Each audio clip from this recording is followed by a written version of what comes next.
We are now getting on to our fourth speaker for today. And this is someone who has a career spanning over 36 years. We have a distinguished speaker who will be sharing insight from a remarkable journey as a corporate leader. Ladies and gentlemen, please let's welcome Raz Gohil. Now, Raz Gohil is a corporate partnership manager for women in banking and finance. Raz is a distinguished banking veteran with over 36 years. I just gave an extra year.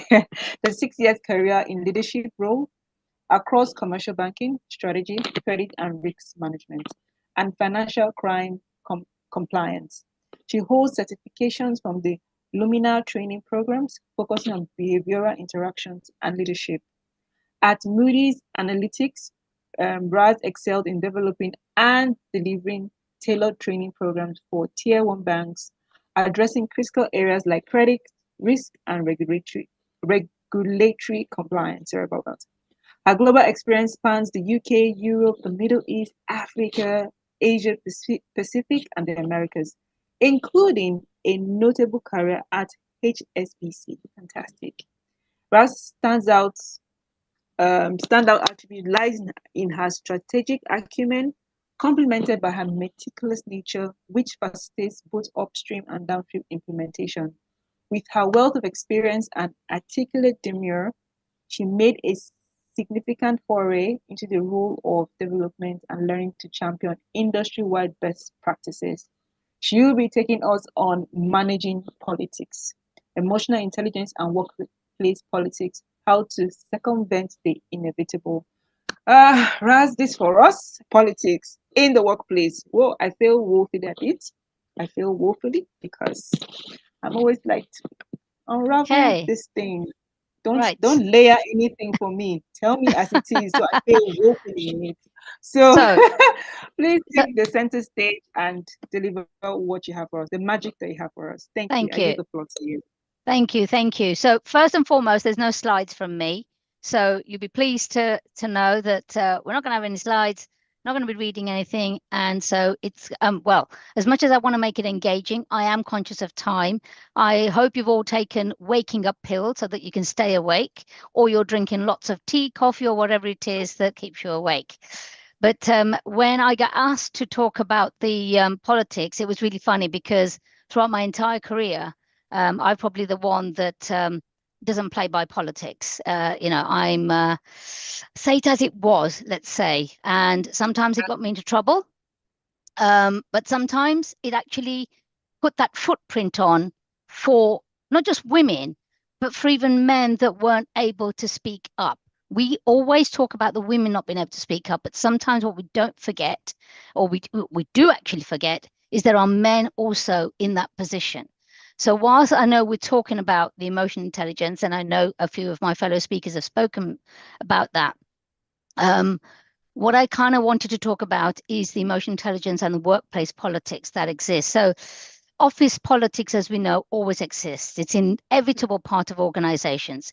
And as especially you climb that corporate ladder towards the boardroom, more and more is the need for emotional intelligence, more commonly known as we know as EQ, and political intelligence, PQ. And we need both of these to manage and navigate the landscape effectively. So let me just kind of talk about emotional intelligence. What does it really mean? Self-awareness, right? So the key thing is about what are you saying? What's your body language saying? Look at yourself in the mirror, because what we often don't realize is when someone says something to us, we don't realize that our body language speaks before we've even opened our mouth. Okay, it's a case of, and I've been told you can read my face like a book. If I'm annoyed, angry, happy, you can see it on my face, and I try to hide it. I just can't. You see me as what you get is what you see. But the key thing about is think about what you're saying. What is it around you? And I think a couple of my fellow speakers actually also mentioned about body language. I can't stress enough how important it is about what you say and how you say it. And just to kind of, give you an example, it's like I used to, I've learned the hard way going up that ladder, especially when I was in HSBC, because if I didn't agree with something, I'd go straight to the point and say, right, I'm not happy with it. I don't agree with it. But that wasn't getting me anywhere. So it was how you say it. So and especially when I started doing all my training sessions, and training banks and financial institutions around the world, if something someone says in the audience that you don't agree with, you normally your back goes up, right? Your shoulders go up, and you kind of all, oh, I don't like what you've just said. What we need to do is actually calm down and think, how can I answer this in a diplomatic way? So whereas before I used to say, why don't you agree? Which is something that, you learn along the way. And as you mature, you learn different language. Um, it became more, oh, so help me understand why you don't agree rather than the why, so the tone. So think about what you are as an individual. All of this is it's your step of the ladder getting to the boardroom. Because if at the bottom stage, the bottom rung of the ladder, you are already using language that is not corporate, if I can put it that way, then you're not going to climb up that ladder. So how you say things, and this is not about trying to sweet talk people, it's being honest to yourself, but at the same time, getting that message across in a way that delivers. The other thing is self-management. How are you handling your own behavior? So what I said earlier on about your facial expression, your body language, when you get to the boardroom, even your journey to the boardroom, you can't display the actions that are going in your head. You might want to say all these things because you're not happy with what's happened. And I think one of my fellow speakers who talked about the lady M, that the imposter, not the imposter syndrome, she'd lost the confidence in trying to get up that ladder. Right now, what we need to do is we need to build that confidence, and the way to build that confidence is, how do you handle yourself? What is it about yourself that you can think, can I manage this differently? Can I use different words? Can I get them on side? One of the things I teach is colors, and another fellow speaker of mine talked about colors: the blue, the red, the green, the yellow. And what you have to establish is, when you are making that journey up to the boardroom, what are the colors that you are facing? And what are the colors are you? Your color will not be dominant all the time. You'll have different dominant colors, but you have to adapt your colors to who you are dealing with. The bosses are always the reds. That's what we say. They're always red. But there are different shades of red. You can be the red dictatorial, this is the way it is, it's my way or the highway, or you can be the red that actually is a guiding red. They're guiding you, gradually getting up there, because the red are the decision makers. And that's what you will be when you get to the boardroom. And in order to make an effective decision, these colors come into play. It's identifying who's in your boardroom. What colors are they? How do I speak to that person? I think they're a blue. I need to talk figures. I think they're a red. I need to give them the information straight away, because they don't want the jibber jabber that goes on afterwards. They're a yellow. I need to tell them a bit more fluffy so that they can listen. So these kind of things you need to know when you're making your way. This is politics. I know you're thinking, well, surely don't come into it. Believe me, emotional intelligence is all about your mindset, your behavior, and your body language. So how you get there. Social awareness is another thing.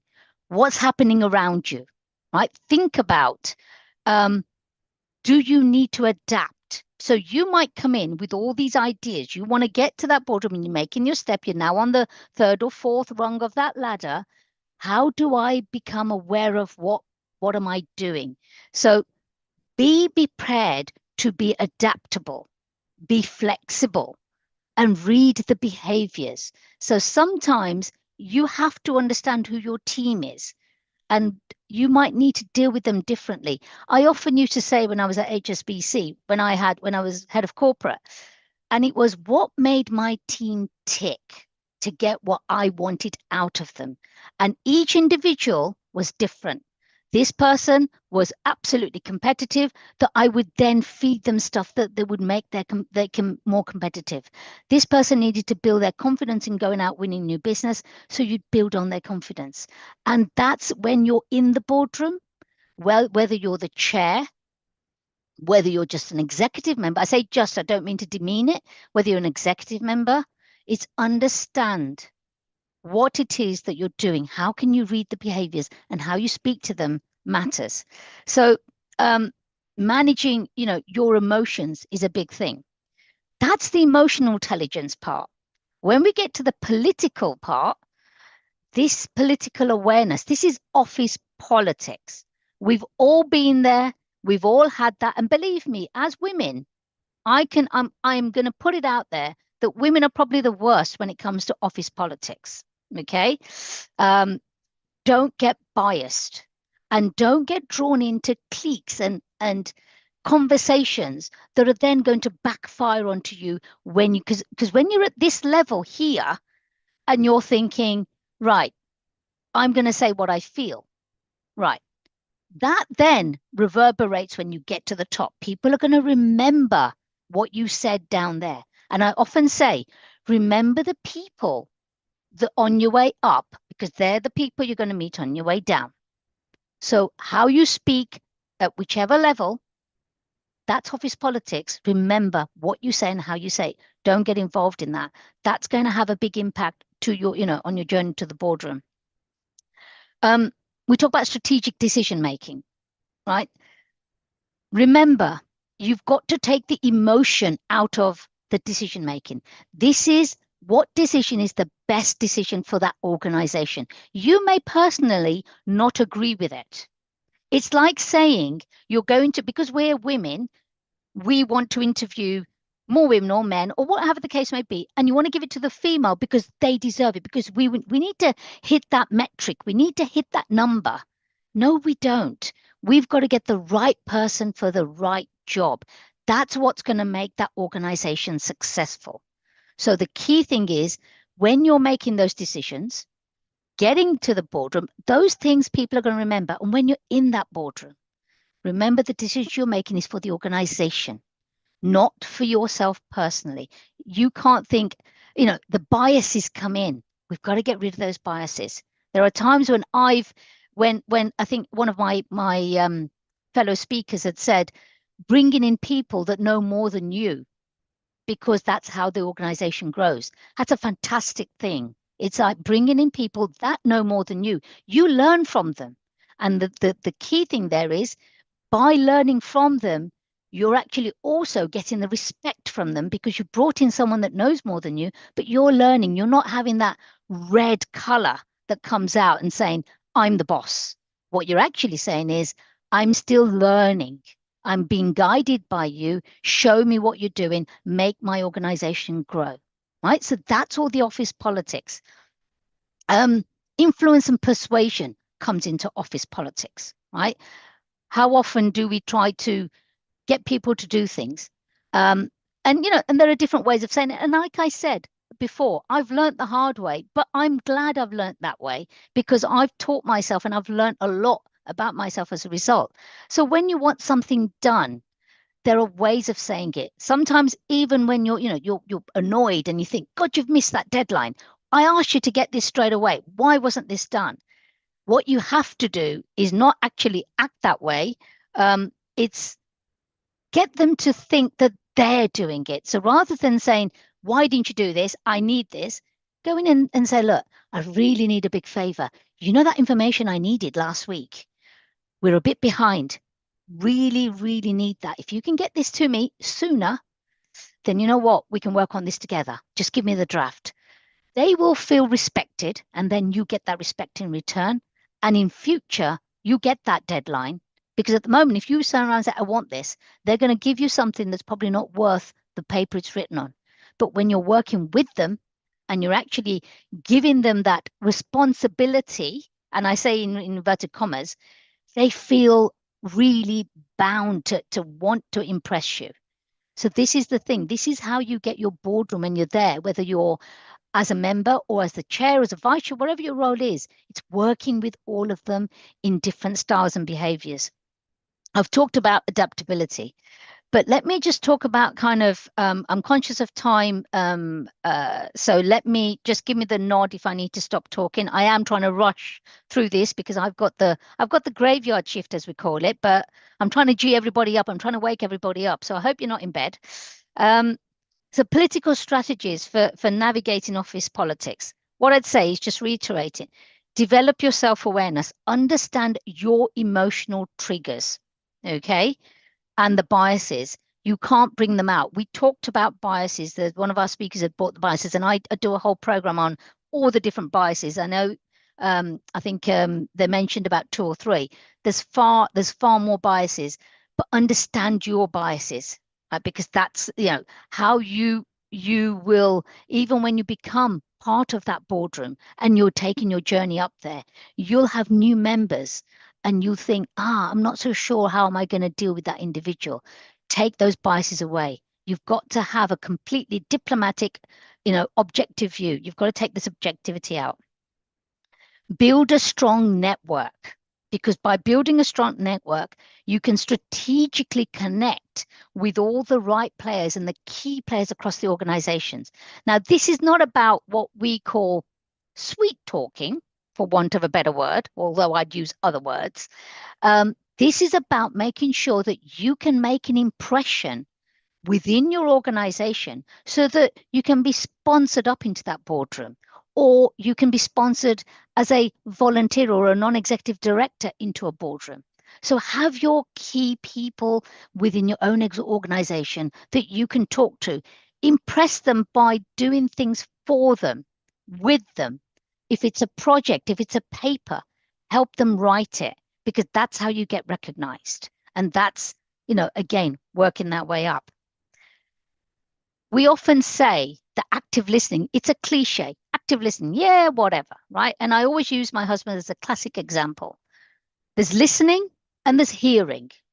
Often when I've told him to do something, he says, no, you didn't, I didn't hear you. No. You heard me. You weren't listening to me. And this is the key thing. Listen to what people say and take that in, because that's what's going to help you when you're there. If you're just kind of hearing words, you're not taking the full story. So think about, what is it they're actually saying? Read between the lines. They might say something because they're trying to be politically correct, but you need to read between the lines and think, what is it that they're not saying that I need to know? That's the key thing. What's the blank in the middle between the 2 lines? They're not saying that I really need to know. And understand that, get to know that. That's your non-verbal language, right? What are they saying? Their visual, their face, their body language. What is it? The one thing I always say is manage your reputation, okay? We often say your reputation follows you. So this is what I said. When you're going up that ladder, remember the people, because they're the ones that are going to remember you on the way down, or not, as the case may be. So build that reputation, whether it's reliability, whether it's consistability, whether it's support, whatever the case may be. Make sure that you build that reputation for you. Okay, your reputation will precede you. It's not a case of you go there and they know you. They'll know you before you've got to that boardroom. They'll expect that from you. So that could stop you getting to the boardroom if your reputation isn't as great as you want it to be. And it's up to you to build it. Nobody else. It's you. Only you can build that reputation. You need to be able to say, this is me. I'm the full picture. This is what I can do for you. This is my track record. That's what you have to do. Make sure that you follow your track record. Your track record should mirror, when you're there, what you have done and what you're doing. And finally, I would talk about, I'll go through very quickly the bullet points, but cultivate emotional resilience. You need to be able to bounce back. We often say, I don't know if any of you are aware of these Russian dolls. They're called Weebles, and they kind of bounce back and up, right? And what they do is you knock them back and they come back up. You knock them down, they come back up. We need to be able to do that, because if you knock down once and you don't get back up, forget it. You've got no chance of getting up there again. You have to learn to go back and get up again. And each time it'll take, it's harder each time you do it. However, you can do it. So just to kind of summarize, what I'd say is applying the emotional intelligence and the political intelligence into the boardroom. Make sure you're strategically managing your relationships. Demonstrate your own value. Remember that you need to demonstrate your value to that boardroom or to the people that are going to take you there. Develop a board level perspective. You have to start thinking at that level before you even get to the boardroom. It's no point in saying, I'll get there and then I'll think about it. In order for you to get to the boardroom, you have to have thought at that level already, so that when you get there, you hit the ground running and you start in doing whatever it needs to be done. That's where you get your reputation and your respect.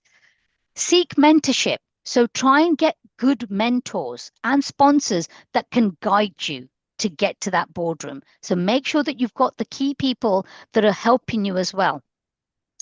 Your brand is your reputation. Build it, maintain it, sustain it. Okay. And have that brand. I used to be known as troubleshooter. If anything needs to be done, I'll go to Raz, she'll sort it. And it always became, oh, Raz will go and sort it.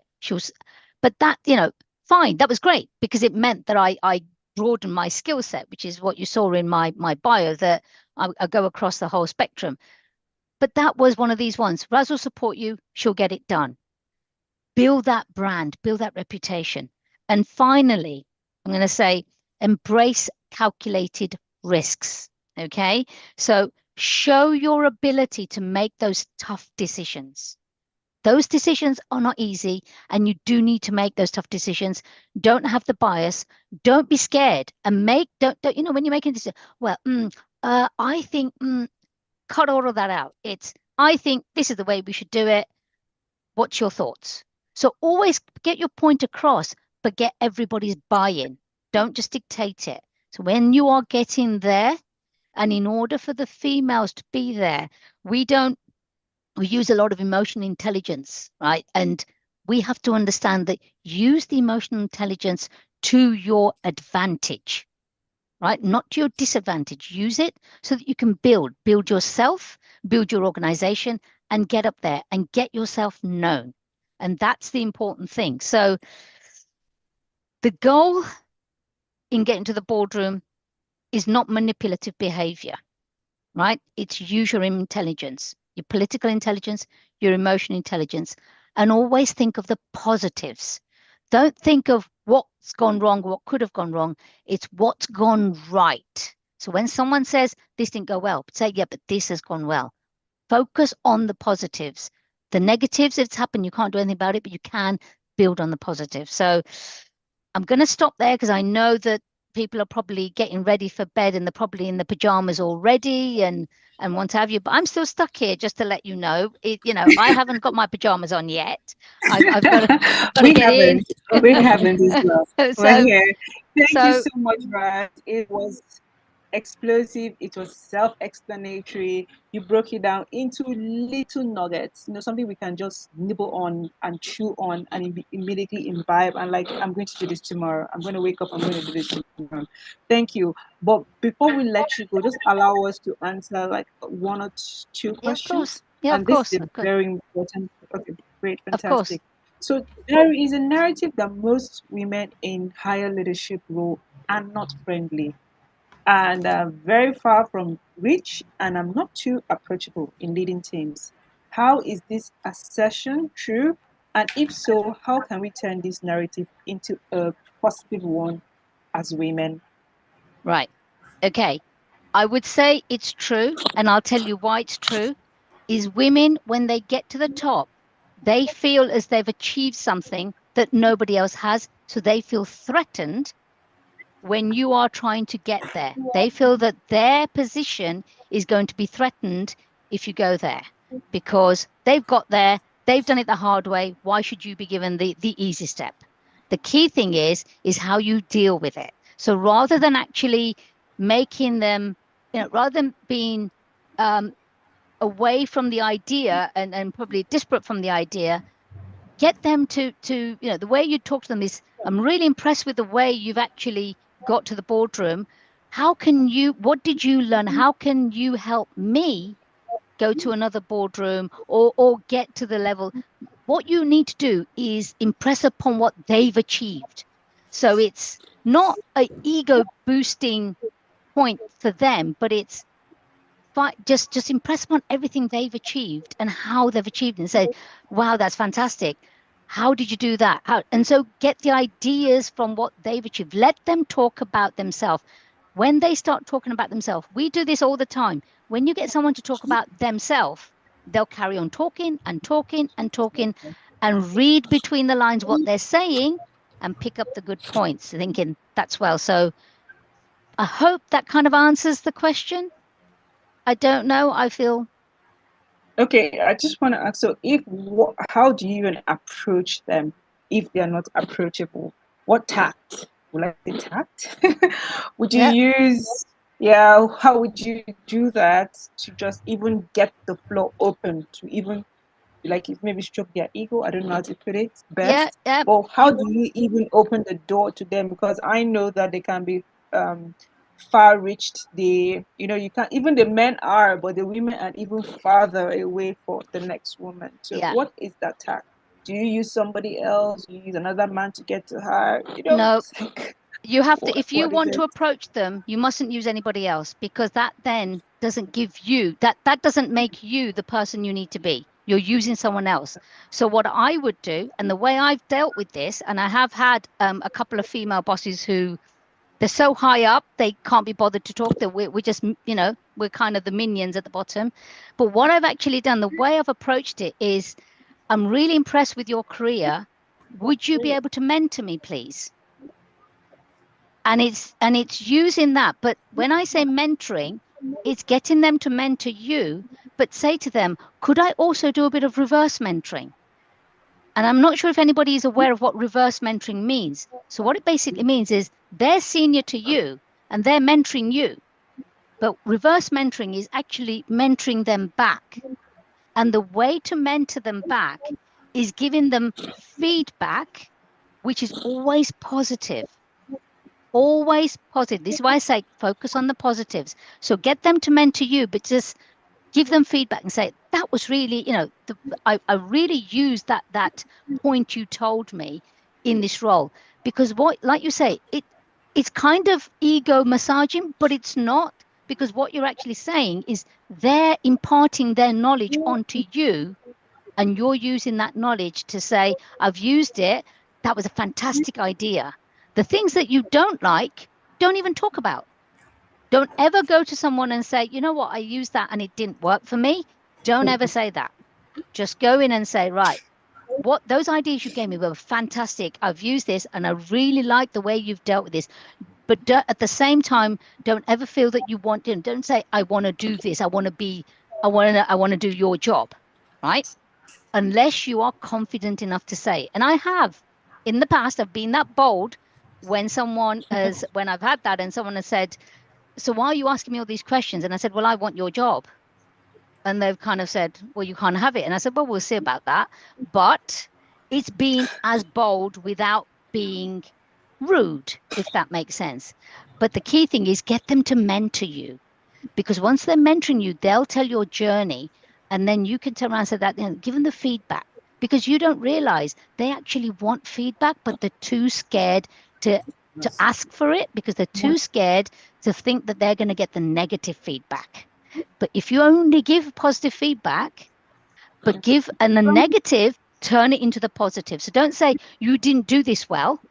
Just say, if you'd have done it this way, I think we could have achieved this. So do you see how we turn the negative, instead of using the don'ts, the won'ts, the nevers, it's the do's, the well, and what have. So change all those negative words into the positive words. You're still giving them feedback that they may not like, but what you're doing it is, instead of providing them with that didn't work, you're actually providing them with a solution and saying, what about this?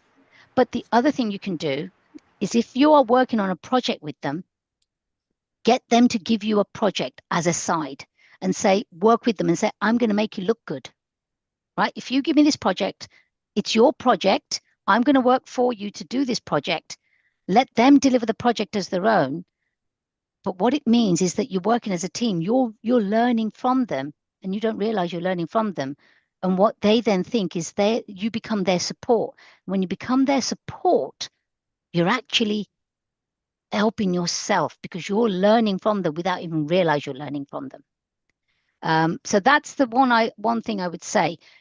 Don't get anybody else to approach. You've got to approach it yourself. You've got to be bold and you've got to be confident to approach it yourself. But there are different ways of how you approach it. I hope that's answered the question. Long-winded. I'm so sorry. Yes. Yes.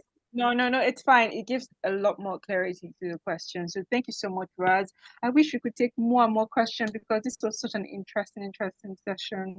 And I have learned so much. Me particularly, not really into office politics, no layers. Let's get it. But you'd be surprised how much office politics can ruin your reputation and stop you getting to the boardroom. Believe me. Yeah, sure. So yeah, we've sure. got manage those office politics. I try my best to break those barriers when it comes to my table. I try my best to break them so there's more clarity, honesty for the team to know. So that's my own job in office politics. I make it more open for everybody to see and look into it. Yeah, that's great. So I would say just one thing. If someone comes to you with a problem, because it's all office politics, always say to them, what's your solution? So don't ask them, don't let them come to you with just the problem. Tell them to come to you with the problem, but say, what's your solution? And let's work on it. Because then you're giving the responsibility back onto them. But what they're also doing is thinking about how can I actually improve it? Because if they've got a problem, they're just going to say, oh, that's a problem and you're the leader and you deal with it. When you get to the boardroom, that problem becomes your problem. So it's their own problem. So always ask anybody that, Frayne, you've got a problem. What's your solution? Hope that helps. Yeah, it helps. Thank you so much, Raz. Well, we have to come to the end of our session today. Day one was energetic, electric, ecstatic, and everything E, everything E positive.